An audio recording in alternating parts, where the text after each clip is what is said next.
Hello বন্ধুরা, আজকে আমরা একটা কয়েল পাখির খামারের বিষয়ে আপনাদের সাথে আলোচনা করব।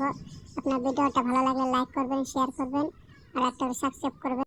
আপনি কয়েল পাখিতে অনেক টাকা লাভ আছে, আপনারা কয়েল পাখি পালতে পারেন। আপনারা কয়েল পাখি চেষ্টা করলে বহুত টাকা আর্নিং করতে পারবেন কয়েল পাখির মাধ্যমে।